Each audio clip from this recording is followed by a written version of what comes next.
Subscribe करें the ज्ञान gallery YouTube channel को और प्रेस करें बेल आइकॉन ताकि वीडियो मिले सबसे पहले। हेलो फ्रेंड्स, स्वागत है आपका इस यूट्यूब चैनल द ज्ञान गैलरी में। आज हम इस वीडियो में यह जानेंगे कि जीवधारियों में लिंग का निर्धारण कैसे होता है। यदि आप 12th क्लास में हैं और बायोलॉजी पेपर की तैयारी कर रहे हैं तब ये वीडियो आपके लिए काफ़ी इंपॉर्टेंट है। इसे समझने के लिए वीडियो को पूरा देखिएगा और पॉइंट्स नोट करते जाइएगा। आइए शुरू करते हैं आज का ये वीडियो, जिसका टॉपिक है सेक्स डिटर्मिनेशन। सेक्स डिटर्मिनेशन को हिंदी में लिंग निर्धारण कहा जाता है। हम जानते हैं कि जीवों में लैंगिक जनन होता है और अधिकांश जीव एक लिंगी होते हैं, अर्थात नर जनन तंत्र और मादा जनन तंत्र अलग अलग जीवों पर प्रेजेंट होता है। आज हम इस वीडियो में यह जानेंगे कि मेल और फीमेल का निर्धारण कैसे होता है। इस संबंध में मुख्यतः 3 सिद्धांत हैं। पहला है क्रोमोजोमल सेक्स डिटर्मिनेशन, जिसे हिंदी में गुणसूत्रीय लिंग निर्धारण कहा जाता है। दूसरा है जेनिक बैलेंस थ्योरी, जिसे हिंदी में जीनी संतुलन सिद्धांत कहा जाता है। और तीसरा है इन्वायरमेंटल सेक्स डिटर्मिनेशन, जिसे हिंदी में वातावरणीय लिंग निर्धारण कहा जाता है। हम सबसे पहले क्रोमोजोमल सेक्स डिटर्मिनेशन के बारे में जानेंगे। क्रोमोजोमल सेक्स डिटर्मिनेशन 3 प्रकार का होता है। पहला है मेल हेट्रोगैमेटी, दूसरा है फीमेल हेट्रोगैमेटी और तीसरा है हैप्लोडिप्लॉइड सिस्टम। इन तीनों को जानने से पहले हम कुछ और इम्पोर्टेंट बात को जानेंगे। सबसे पहले 1891 ईस्वी में हेंकिंग एक साइंटिस्ट का नाम है, उसने एक्स बॉडी की खोज किया था। उसने कुछ कीटों में देखा कि जो शुक्राणु का निर्माण होता है उनमें आधे शुक्राणु में एक विशेष संरचना प्रेजेंट है, जबकि आधे शुक्राणु में वह विशेष संरचना प्रेजेंट नहीं है। इस संरचना को हेंकिंग ने एक्स बॉडी कहा। इसके बाद 1902 ईस्वी में मैकलंग एक साइंटिस्ट का नाम है, उसने इसी चीज को देखा और उसका नाम हेट्रोक्रोमोजोम रखा। यह जो हेट्रोक्रोमोजोम है यह वास्तव में एक्स गुणसूत्र था, जो कि आधे शुक्राणु में दिखा था जबकि आधे में यह अनुपस्थित था। अब हम मेल हेट्रोगैमेटी को देखते हैं। मेल हेट्रोगैमेटी भी 2 प्रकार से होता है। पहला है एक्स वाई सिस्टम और दूसरा है एक्स जीरो सिस्टम। हम सबसे पहले एक्स वाई सिस्टम के बारे में बात करेंगे। इसमें लिंग का निर्धारण एक्स और वाई गुणसूत्र के उपस्थिति के कारण होता है। इसमें जो फीमेल है उसमें 2 एक्स क्रोमोजोम प्रेजेंट होता है, जबकि मेल में एक एक्स क्रोमोजोम और दूसरा वाई क्रोमोजोम प्रेजेंट होता है। जब इन दोनों के बीच क्रॉस होता है तब फीमेल से जो अंडाणु का निर्माण होता है उन सभी में एक्स क्रोमोजोम प्रेजेंट होगा, जबकि मेल में जो शुक्राणु का निर्माण होगा उसमें 2 प्रकार का शुक्राणु होगा। आधे में एक्स क्रोमोजोम प्रेजेंट होगा जबकि आधे में वाई क्रोमोजोम प्रेजेंट होगा। यहाँ मेल में 2 प्रकार का शुक्राणु बन रहा है, इसीलिए इसे मेल हेट्रोगैमेटी कहते हैं। जब एक्स क्रोमोजोम का अंडाणु एक्स क्रोमोजोम के शुक्राणु के साथ निषेचित होता है तब उससे बनने वाला ऑफस्प्रिंग में एक्स क्रोमोजोम प्रेजेंट होगा और वह फीमेल होगा। जबकि दूसरी स्थिति में एक्स क्रोमोजोम का अंडाणु यदि वाई क्रोमोजोम के शुक्राणु के साथ निषेचित होता है तब उससे बनने वाले ऑफस्प्रिंग में एक्स वाई क्रोमोजोम प्रेजेंट होगा और वह मेल होगा। यह है एक्स वाई सिस्टम। जबकि दूसरा सिस्टम है x zero system. X zero system में फीमेल में 2 एक्स क्रोमोजोम प्रेजेंट होता है, जबकि मेल में सिर्फ 1 एक्स क्रोमोजोम प्रेजेंट होता है। यहाँ जीरो का मतलब गुणसूत्र प्रेजेंट नहीं है, जीरो कोई गुणसूत्र नहीं है।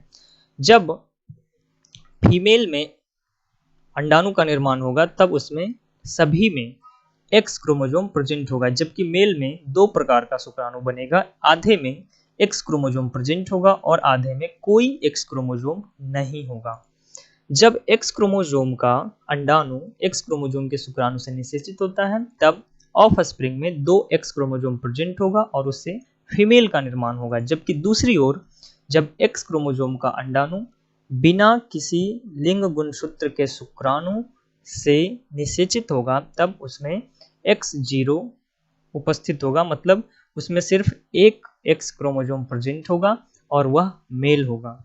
यहाँ एक्स वाई सिस्टम जो है वह मनुष्य में होता है, जबकि एक्स जीरो सिस्टम जो है वह ग्रास हॉपर में होता है, जिसे मैकलंग ने पता लगाया था। ग्रास हॉपर को हम हिंदी में टिड्डा कहते हैं। इसी प्रकार से और भी कई कीट हैं जिसमें एक्स जीरो सिस्टम से लिंग का निर्धारण होता है। दूसरा हम देखते हैं फीमेल हेट्रोगैमेटी। फीमेल हेटेरोगैमेटी में फीमेल में दो प्रकार के अंडाणु बनता है। यह दो प्रकार का होता है, पहला है ZW सिस्टम और दूसरा होता है Z0 सिस्टम। हम सबसे पहले ZW सिस्टम के बारे में बात करते हैं। इस सिस्टम में मेल में लिंग गुणसूत्र प्रेजेंट होते हैं जिसे Z और Z से सूचित किया जाता है। यह Z क्रोमोजोम X क्रोमोजोम के ही जैसा होता है, यहाँ सिर्फ अल्फाबेट को बदला गया है, गुणसूत्र नहीं बदलता है। क्योंकि X गुणसूत्र को जहां जब लिखेंगे तो ऐसा कंफ्यूजन हो सकता है कि मेल हेटेरोगैमेटी और फीमेल हेटेरोगैमेटी क्या है, इसलिए इसे सूचित करने के लिए W और Z का यूज किया गया है। गुणसूत्र की संरचना सेम होता है, Z जो है वह X क्रोमोजोम के जैसा होता है और W जो है वो Y क्रोमोजोम के जैसा होता है। तब मेल में ZZ गुणसूत्र प्रेजेंट होता है जबकि फीमेल में ZW गुणसूत्र प्रेजेंट होता है।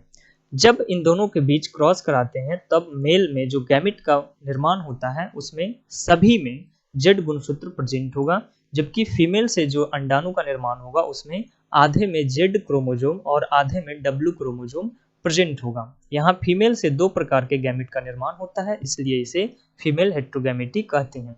जब Z गुणसूत्र वाले शुक्राणु Z गुणसूत्र वाले अंडाणु से निषेचन करता है तब उससे जो ऑफ स्प्रिंग बनता है उसमें ZZ गुणसूत्र प्रेजेंट होगा और वह मेल होगा। जबकि दूसरी ओर जब Z गुणसूत्र का शुक्राणु W गुणसूत्र के अंडाणु को निषेचित करता है तब उससे जो ऑफ स्प्रिंग प्राप्त होगा उसमें ZW जीनोटाइप होगा और वह फीमेल होगा।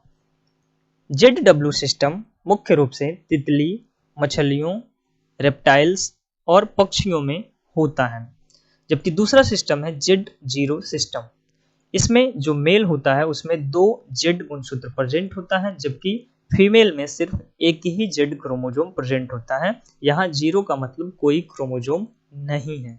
जब इन दोनों के बीच क्रॉस कराते हैं तब मेल से एक प्रकार का ही शुक्राणु बनता है जिसमें सभी में Z क्रोमोजोम प्रेजेंट होता है, जबकि फीमेल से दो प्रकार के अंडाणु का निर्माण होता है, आधे में Z क्रोमोजोम प्रेजेंट होता है और आधे में कोई Z क्रोमोजोम नहीं होता है।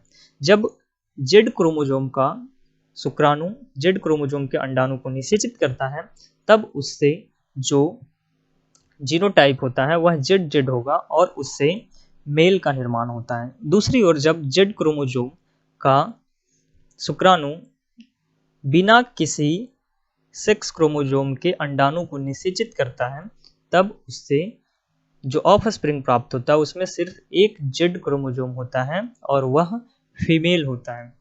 इस प्रकार का Z0 सिस्टम तितली और मॉथ में पाया जाता है। तो हम यहाँ फीमेल हेटेरोगैमेटी समझ गए। अब हम हैप्लोडिप्लॉइड सिस्टम के बारे में जानते हैं। हैप्लोडिप्लॉइड सिस्टम में निषेचित और अनिषेचित अंडाणु से लिंग का निर्धारण होता है। इसका बेस्ट एग्जाम्पल हनी बी मतलब मधुमक्खी है। जब अनफर्टिलाइज्ड मतलब अनिषेचित अंडाणु से ऑफ स्प्रिंग डेवलप होता है, मतलब बिना निषेचन का जब ऑफ स्प्रिंग डेवलप होता है तब उससे मेल ऑफ स्प्रिंग का निर्माण होता है। ऐसा मधुमक्खी में होता है। जबकि उसी मधुमक्खी में यदि अंडाणु का निषेचन होता है और तब उससे यदि ऑफ स्प्रिंग डेवलप होता है तब वह फीमेल होती है। यह बहुत ही आसान है हैप्लोडिप्लॉइड सिस्टम, मतलब यदि निषेचन से ऑफ स्प्रिंग बनेगा तो वह फीमेल होगी और यदि बिना निषेचन का ऑफ स्प्रिंग का निर्माण होता है तब वह मेल होगा। यह सिंपल है। अब हम जेनिक बैलेंस थ्योरी के बारे में बात करेंगे। जेनिक बैलेंस थ्योरी को 1921 ईस्वी में कैल्विन ब्रिजेस ने बताया था। उसने बताया कि ड्रोसोफिला में लिंग का निर्धारण X क्रोमोजोम और Y क्रोमोजोम के कारण नहीं होता है, बल्कि X क्रोमोजोम और ऑटोसोम के सेट के अनुपात से लिंग का निर्धारण होता है। यहाँ हम कुछ उदाहरण से समझेंगे। यदि X क्रोमोजोम और ऑटोसोम के सेट का अनुपात 1.5 हो तब उससे मेटा फीमेल या सुपर फीमेल का निर्माण होता है। जैसे हम यहाँ देखेंगे कि एक जीनोटाइप है XXXY और उसमें दो सेट ऑटोसोम है। यदि हम इसका X क्रोमोजोम और ऑटोसोम का अनुपात निकालेंगे तो आएगा 3/2 जो कि 1.5 के बराबर है। तब इससे मेटा फीमेल का निर्माण होगा। यहाँ वाई क्रोमोजोम भी प्रेजेंट है लेकिन फिर भी यह मेल नहीं होगा।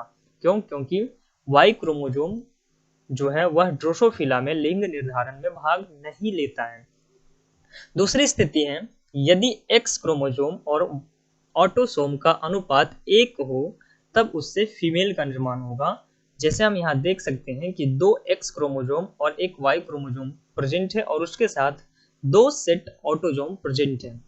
जब हम इसका अनुपात देखेंगे तो आएगा 2/2, जिससे 1 आएगा और वह फीमेल होगा। तीसरी स्थिति है यदि एक्स क्रोमोजोम और ऑटोसोम का अनुपात 0.5 और 1 के बीच हो तब उससे इंटरसेक्स का निर्माण होता है। इंटरसेक्स का मतलब है कि उसमें मेल और फीमेल दोनों का गुण प्रेजेंट होता है। जैसे हम यहाँ देख सकते हैं XXY, मतलब यहाँ 2 एक्स क्रोमोजोम और एक वाई क्रोमोजोम है और उसके साथ 3 ऑटोसोम का सेट प्रेजेंट है। यदि हम इसका अनुपात निकालेंगे तो आएगा 2/3, जो कि लगभग 0.6 के बराबर है और उससे जो ऑफ स्प्रिंग बनेगा वह इंटरसेक्स होगा। चौथी स्थिति है एक्स और ऑटोसोम का जो अनुपात है वह 0.5 हो तब उससे मेल का निर्माण होगा। जैसे हम यहाँ देख सकते हैं एक एक्स क्रोमोजोम और एक वाई क्रोमोजोम प्रेजेंट है और उसके साथ में 2A मतलब 2 सेट ऑटोजोम प्रेजेंट है, तब उससे जो अनुपात आएगा वह 0.5 आएगा। 0.5 अनुपात के कारण उससे मेल ऑफ स्प्रिंग का निर्माण होगा। दूसरी स्थिति में एक्स क्रोमोजोम के साथ वाई क्रोमोजोम प्रेजेंट नहीं है, फिर भी यह मेल होगा। मतलब वाई क्रोमोजोम मेलनेस के लिए जिम्मेवार नहीं है, लेकिन यहाँ वाई क्रोमोजोम का भी एक अपना योगदान होता है। इस स्थिति को देखें जिसमें सिर्फ एक क्रोमोजोम एक्स प्रेजेंट है और वाई क्रोमोजोम प्रेजेंट नहीं है, यह मेल होगा लेकिन इसमें शुक्राणु का निर्माण नहीं होगा। वाई गुणसूत्र लिंग निर्धारण में भाग नहीं लेता है किंतु शुक्राणु निर्माण में भाग लेता है। यदि यह मेल होगा तब भी इसमें शुक्राणु का निर्माण नहीं होगा, जबकि जिसमें वाई क्रोमोजोम प्रेजेंट है उसमें शुक्राणु का निर्माण होगा। पांचवी स्थिति है यदि एक्स और ऑटोसोम का अनुपात 0.5 से कम हो तब उससे मेटा मेल का निर्माण होता है। इसे हम सुपर मेल भी कहते हैं। जैसे हम देख सकते हैं कि यहाँ एक एक्स क्रोमोजोम एक वाई क्रोमोजोम प्रेजेंट है और यहाँ 3 सेट ऑटोजोम है। जब हम एक्स क्रोमोजोम और ऑटोजोम के सेट का अनुपात निकालेंगे तो आएगा 1/3, जो कि 0.5 के नीचे होगा और उससे मेटा मेल का निर्माण होगा।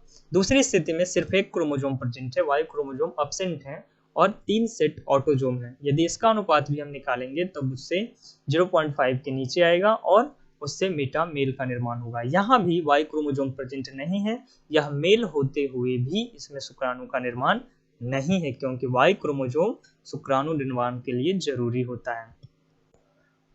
अब तक हम क्रोमोजोमल सेक्स डिटर्मिनेशन और जेनिक बैलेंस थ्योरी जान चुके हैं। तीसरा है इन्वायरमेंटल सेक्स डिटर्मिनेशन। इसमें लिंग का निर्धारण क्रोमोजोम के प्रभाव से नहीं बल्कि वातावरण के प्रभाव से होता है।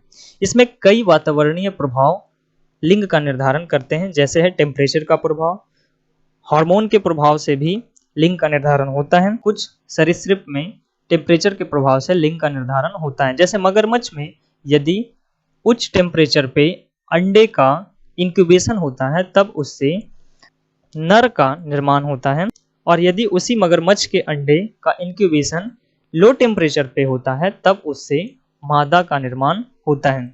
इसी प्रकार से हार्मोन के प्रभाव से भी लिंग का निर्धारण होता है। यहाँ एक विशेष स्थिति है जो है free Martin theory. Free Martin एक साइंटिस्ट का नाम है जिसने इसके बारे में बताया था। उसने बताया कि कुछ पालतू पशुओं में यदि जुड़वा बच्चे का जन्म होता है तब उसमें एक नर और दूसरा मादा होता है, जो कि एक प्रकार का इन्वायरमेंटल सेक्स डिटर्मिनेशन है। यह इन्वायरमेंटल सेक्स डिटर्मिनेशन बड़ी आसान सी बात है। मुझे आशा है कि आपको chromosomal sex determination, genic balance theory और इन्वायरमेंटल सेक्स डिटर्मिनेशन तीनों समझ में आया होगा। यदि वीडियो अच्छा लगा तो इसे लाइक कीजिए और चैनल पर नए हैं तो इसे सब्सक्राइब कीजिए, और यदि कोई क्वेश्चन हो तो कमेंट बॉक्स में जरूर पूछिए। धन्यवाद।